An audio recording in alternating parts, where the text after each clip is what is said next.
kena pakai vest tau. Tikang tenggelam.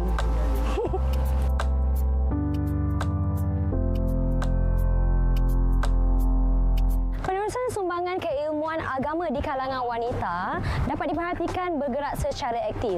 Sumbangan ini wujud di institusi pengajian tinggi dan institusi pendidikan menengah. Latar pendidik yang dahulunya pernah mendapat pendidikan agama yang cemerlang boleh menjamin generasi hadapan untuk terus berminat dalam pendidikan agama, terutamanya di kalangan wanita. Assalamualaikum warahmatullahi wabarakatuh. Baiklah, sekarang ni Farisha bersama dengan Datin Dr. Faiza Ismail. Assalamualaikum Datin. Assalamualaikum warahmatullahi wabarakatuh. Sihat Datin? Alhamdulillah sihat. Okey. Farisha hari ni nak jumpa dengan Datin, nak berborak sikitlah tentang orang kata perjalanan Datin daripada dulu dan sampai sekarang. Jadi boleh tak Datin ceritakan tentang pengalaman pengajian Datin di Sekolah Naim Lil Banat sehingga Datin boleh mengambil keputusan untuk meneruskan pengajian di Al-Azhar? Sekolah Naim pada waktu itu bukan di Langgar. Bukan di yang sekarang ini. Dia menumpang di bangunan kedai di, mungkin kalau Farisha kenal, di Kota Baru dekat dengan gitulah dia kedai, rumah kedai lah. Rumah kedai. Jadi kelas pun bising apa semua sekali kita, tapi mujurnya tak lama. Tak sekejap saya di situ pindah dekat Sekolah Naim Lil Banat yang ada sekarang ini di Jalan Langgar. Jadi di situlah bermulanya saya dengan Sekolah Naimnya. Dulu tak adalah tingkatan-tingkatan macam sekarang, sistemnya tidak sama macam sekarang ini. Dulu ada kelas 1, kelas 2 sampai kelas 7. Tak tahu apa benda yang kelas-kelas ini. Pergi itu naik kelas 1. Jadi saya bermula di situ. Ini cerita latar belakang Sekolah Naim. Jadi selama kira-kira habis tahun 59, 65, 6 tahun di situ di Sekolah Naim. Jadi apabila tahun 65 tamatlah saya di Sekolah Naim. Jadi itulah sikit latar belakang pengajian saya di Sekolah Naim. Bagaimana Datin boleh mengambil keputusan untuk meneruskan pengajian ke Al-Azhar? Saya berbincanglah dengan ayah saya. Saya kata saya nak pergi dekat Kolej Islam. Ayah saya kata tak bolehlah jauh sangat. Kenapa nak pergi yang jauh, yang dekat ada yang buka di Nilampuri. Pada waktu itu. Jadi macam mana pun saya terpaksa akulah dengan kehendak ayah saya, dan saya jadi orang yang pertama, batch yang pertama. Di situ apabila saya tamat daripada Naim pergi ke Nilampuri pada tahun awal 60-an. Pada awal 65, 4 tahun di situ. Jadi akhir pada awal 70-an barulah saya dapat beasiswa daripada Kerajaan Negeri Kelantan pada waktu itu untuk melanjutkan pelajaran ke Al-Azhar. Maka pergi sana pun kita terpaksa sambunglah kita punya pengajian kita itu daripada syariah terus kepada syariah. Jadi saya pilih pengajian syariah di Kuliah Banat Al-Azhariyah. Pada waktu itu saya rasa tak ramai pelajar Malaysia yang ataupun pelajar Malaysia yang menyambung pelajaran di peringkat sarjana, master. Kalau saya tak salah ingat saya dalam kelas tu saya seorang, budak Lebanon seorang. Berdua je belajar. Saya kata macam mana aku nak belajar ni, aku tak pernah belajar macam ni dengan gurunya di depan. Kita duduk di sini dalam kelas. Ada begitu aja. Tapi paksalah. Terpaksa. Walau macam mana pun alhamdulillah lah. Selama saya pergi awal tahun 70-an, saya dapat master pada akhir 73. Saya dapat master. Saya nak sebut sikitlah, cemerlang lah kononnya. Dapat cemerlang, dan saya orang yang pertama daripada Malaysia yang dapat master dalam syariah daripada Malaysia. Wanita pertama daripada Malaysia yang dapat master dalam bidang syariah. Baik, jadi Farisha dapat simpulkan sebenarnya dalam pendidikan, dalam kita mencari ilmu, sesiapa sahaja sama ada lelaki ataupun wanita, kita boleh menerima ilmu tu. Kan? Betul. Jadi macam kita tak boleh nak memandang rendah kepada wanita. Wanita itu, alah wanita je pun tak bolehlah dengar dakwah daripada wanita. Kita sebenarnya kena terbuka dan berbalik kepada zaman-zaman Nabi sebenarnya. Diorang pun, mereka pun orang kata ada juga pendakwah-pendakwah wanita yang hebat pada waktu dulu dan lelaki sendiri pun mendengar dan mencari ilmu daripada mereka. Pokoknya sama ada lelaki ke wanita ke, dia memiliki keilmuan yang cukup. Ya, betul. Kalau dia tidak memiliki keilmuan yang cukup, maka dia jangan sekali-kali. Sebab kita lihat sekarang ini macam-macam hal. Ayo.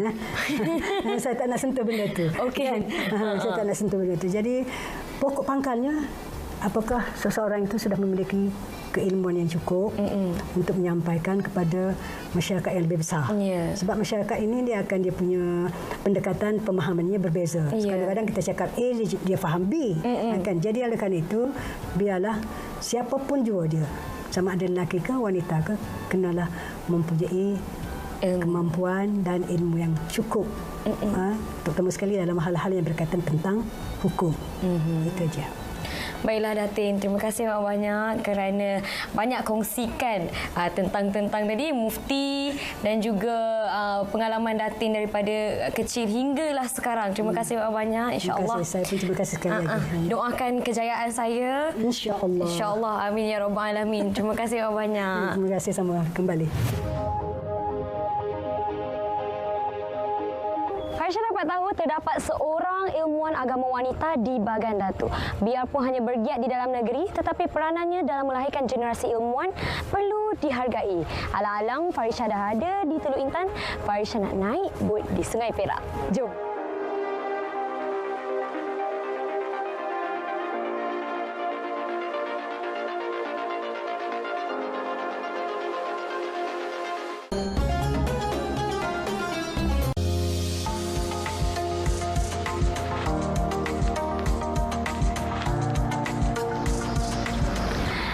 Kita benar-benar sedari tanah semenanjung Malaysia boleh dikatakan penting dalam konteks dunia Islam. Ambil contoh Madrasah Al-Ihsaniyah. Ia dibina pada tahun 1901 dan dibiayai oleh Sultan ketika itu.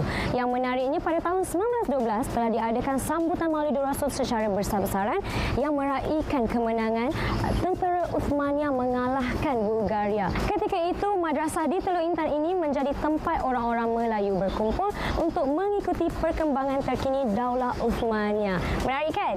Okey, cukuplah. Jom kita ke Bagan Datuk.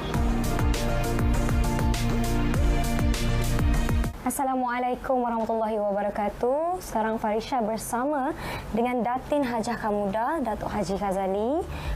Okey, Farisha berada di Bagan Datuk Perak. Jadi Farisha nak berbual bersama Datin Hajah Kamuda. Assalamualaikum Datin. Waalaikumsalam. Sihat? Alhamdulillah. Okey. Untuk hari ini Farisha nak berborak sikitlah, nak tanya beberapa soalan tentang Datin dan juga sekolah yang Datin wujudkan. InsyaAllah. Pertama sekali, boleh tak Datin kongsikan pengalaman Datin belajar dengan ayah Datin sendiri? Saya mula belajar, saya pun tak ingatlah.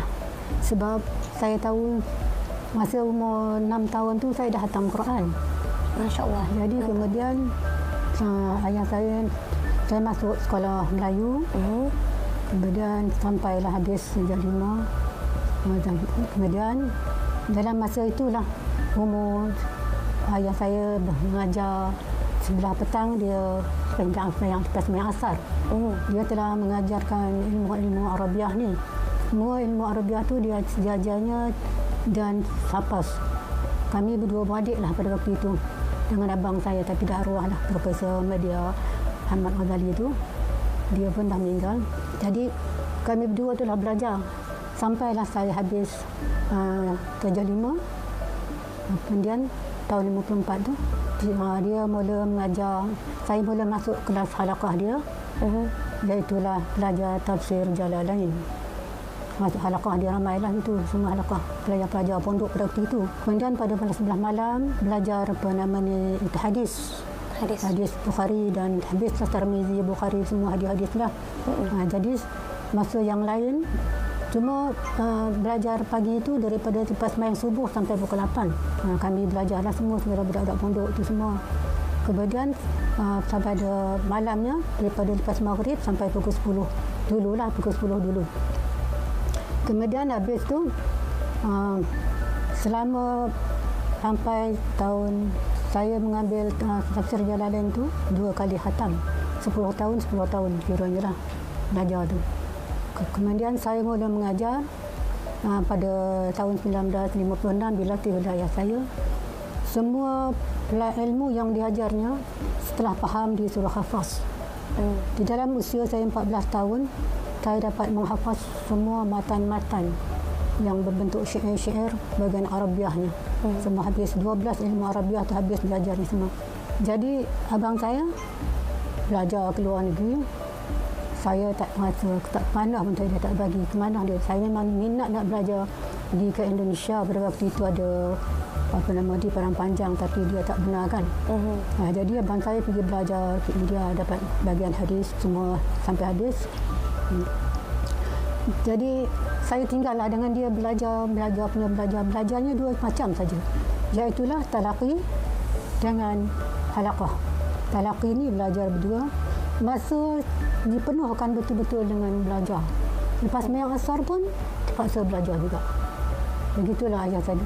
Jadi kalau yang lain tu bolehlah belajar, kata-kata nak belajar secara sekolah ke apa, dia tak bagi. Semua saya tinggi nak keluar dia tak bagi. Kenapa? Iaitu kata dia kalau dah habis ilmu baru boleh keluar, kata dia. Jadi kalau saya baca tu kata dia wal misra lazim mutqini tasadi warhal idza hasalta ilmal baladi. Bila saya minta dia bacakan syair itu. Iaitulah lazimkan kau belajar tertentu. Kalau dah tak ada ilmu, tak ada guru, barulah kau keluar negeri, kata. Adik saya pergi keluar negeri semua belajar, jadi tinggallah saya. Kerana kemampuan kami boleh, kerana mak saya boleh hantar semua keluar. Jadi saya memang dengan dia lah, tak masa. Begitulah saya belajar semua ilmu Arabiah dan semua ilmu dunia ni semua dan menolong dia mengajar. Baiklah Datin, Farisha sangat tertarik dengan cerita-cerita Datin tadi, iaitu kecekalan Datin menimba ilmu dengan ayah Datin sendiri dan juga orang kata meneruskan warisan ayah Datin sehingga sekarang dan kelihatan aktif lagi. Kita sebagai generasi muda, Farisha sendiri patutnya menghargai sumbangan-sumbangan Datin dan contohi kecekalan Datin sehingga sekarang. Jadi terima kasih banyak-banyak Datin kerana kongsikan cerita-cerita yang bermanfaat bersama saya.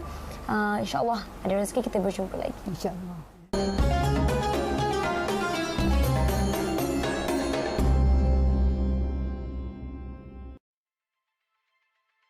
Saya nak tanya, adakah keilmuan di pondok sama dengan keilmuan di universiti? Bagi saya tak samalah sebab ilmu kat pondok ni kita lebih belajar kepada agama. Maksudnya ukrawi kita lah kan. Kalau dekat universiti ni kita belajar benda-benda basic yang untuk kita tahu. Maksudnya kalau kita nak kerja apa, kita belajar benda tu. Bagi saya tak samalah. Faham. Okey, untuk soalan seterusnya, apakah tujuan kita belajar agama dan mengukuhkan kefahaman daripada guru-guru agama? Kita belajar agama ni tujuannya untuk nak benteng diri kita lah daripada anasir-anasir luar. Lepas tu sekarang pun macam-macam yang kita tahu kan. Kalau kita ada dunia ilmu agama ni, at least kita dapat bezakan lah benda yang kita nak buat tu baik ataupun buruk. Boleh ni lah. Terima kasih. Sama.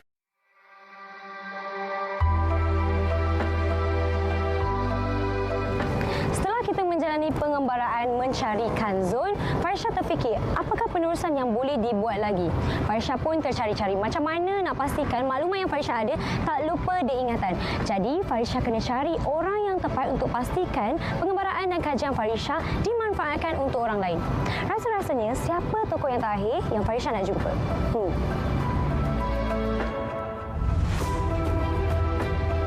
Baiklah, sekarang Farisha bersama dengan Puan Sri Fatini Yaakob. Assalamualaikum Puan Sri. Assalamualaikum warahmatullahi wabarakatuh. Alhamdulillah. Okey, kita teruskan dengan soalan Puan Sri tadi. Farisha orang mana? Farisha tinggal memang daripada kecil tinggal di Sepang. So asalnya memang Sepang, Selangor. Okey, alhamdulillah orang Selangor. Saya utara. Oh, utara. Perlis. Oh, Perlis. Okey. Okey. Puan Sri Farisha umur 21 tahun. Allah mudanya. Muda ke? Betul lah. Banyak benda nak belajar lagi lah. Betul. Baiklah, jom kita teruskan. Okey. Puan Sri, memandangkan generasi muda sekarang agak rumit untuk membuat kajian. Jadi apa nasihat ataupun orang kata cadangan Puan Sri untuk kita terus positif membuat kajian? Yang pertama kita kena tahu dulu kajian tu kaitan dengan apa ya. Apa benda yang nak dibuat kajian tu. Dan kalau kita telusuri diri kita, hidup kita, arah tuju hidup kita, kenapa kita exist ataupun wujud atas muka bumi ni. So kita kena tahu bahawa kewujudan kita itu ada sebab, dan Allah wujudkan kita kerana tujuan kita menjadi insan yang kerjanya khalifah kepada Dia. Jadi kita juga adalah anak kepada sebuah bangsa, kita anak kepada agama, kita insan yang Allah turunkan ke muka bumi ini ada kerja. Jadi sebelum kita cerita pasal kajian tu, kita kena kenal diri kita dulu dalam aspek inilah. Dalam aspek bahawa kita tidak terpisah daripada generasi sebelum ini, tidak terpisah daripada sejarah yang panjang atas kehidupan insan. Jadi kita ada tali temali yang sangat jauh dan sangat panjang. Kita tidak boleh menganggap bahawa kita secara peribadi persendirian ini adalah sendiri saja di dunia ini. Dia ada tali temalinya. Oleh kerana tali temali itu kita tak sedar. Ni kebanyakan generasi muda lah, minta maaf cakap. Si muda ni dia simplistic mind ataupun berfikiran mudah aja gitu. Dia ingat dia saja seorang dia Jadi dia fikir dia boleh buat apa saja. Dia tak tahu bahawa yang Maha menguasai itu melihat segala apa benda yang kita buat. Jadi oleh kerana itu, apa saja yang kita nak buat dalam kehidupan ini mesti merujuk kepada kita, siapa sebenarnya kita, di mana kita asal usul kita, ke mana arah tuju kita. Jadi berkait dengan itu adalah kita anak kepada sebuah bangsa. Kalau kita nak cerita tentang bangsa, dan kalau ada bangsa, ada tali temalinya adalah sejarahnya, ada peradabannya. Jadi bangsa itu, seorang individu itu mesti mencari akar ini. Jadi kalau kita tidak cari akar ini, kita tidak akan kenali siapa kita. Bila kita tidak kenal diri kita, kita tidak akan dapat membuat kerja yang berkesan untuk masa depan kita. Dan kita tidak akan memberi sumbangan apa-apa ataupun tidak memberi impak kepada sumbangan kita kepada masyarakat bangsa yang kita perlu memberi khidmat itu. Jadi oleh kerana itu, dia berkait-kaitlah tiga benda tu kan. Berkait kepada asal usul kita sebagai insan yang Allah turunkan ke muka bumi, kemudian ada kerja sebagai khalifah, kemudian ada kerja sebagai anak kepada sebuah bangsa. Jadi oleh kerana itu, kajian kita mesti meliputi tiga ini. Tiga ini, kenapa kita kena membuat kajian terhadap apa saja yang kita nak buat lah. Namakanlah siapa saja. Sebab Allah turunkan dengan segala ilmu di muka bumi ni. Sains lah, sejarah lah, geologi lah, kaji buminya lah, astronomi lah, perubatan lah. Semua benda tu mesti dikaji supaya kita tahu bahawa matlamatnya, arah tujunya adalah membesarkan Allah. Jadi kerana Dia menurunkan ilmu itu. Jadi kalau kita tidak membuat kajian ini dan tidak membuat penelitian ini, kita akan sesat sebagai seorang insan. Puan Sri, saya dapat tahu sebenarnya membuat kajian itu bukan terlalu susah. Sebenarnya mudah. Lagi-lagi generasi muda sekarang dibantu dengan teknologi. Dan pentingnya untuk kita menulis dan merekodkan kajian-kajian itu supaya kita lebih menghargai generasi-generasi dahulu, sejarah-sejarah dahulu untuk kita lebih maju. Dan saya dapat tahu pentingnya untuk kita merekodkan tentang sejarah-sejarah keluarga sendiri supaya generasi-generasi akan datang, pewaris-pewaris kita akan datang lebih menghargai dan juga orang kata tidak lalai dengan keduniaan. Terima kasih banyak-banyak kerana kongsikan macam-macam benda pada saya dan juga penonton. InsyaAllah, kalau ada rezeki kita jumpa lagi Puan Sri. Terima kasih banyak-banyak untuk meluangkan masa bersama saya. Farsha berpesan kepada semua rakan-rakan terutama wanita. Kita kan masih muda lagi. Gunakan usia muda ini untuk mencari makna hidup. Kadang-kadang kita tak tahu nak jadi apa pada waktu usia 30 hingga 40-an. Tak apa, yang penting kena tanamkan dalam diri sifat suka mengkaji. Macam Farsha. Kali ini Farsha usahakan mencari kanzun, mencari ilmuwan wanita di negara kita. Moga-moga ada rezeki kajian lain. Amin. Ingat, kita memandang ke belakang untuk maju ke hadapan. Wanita berkumpul.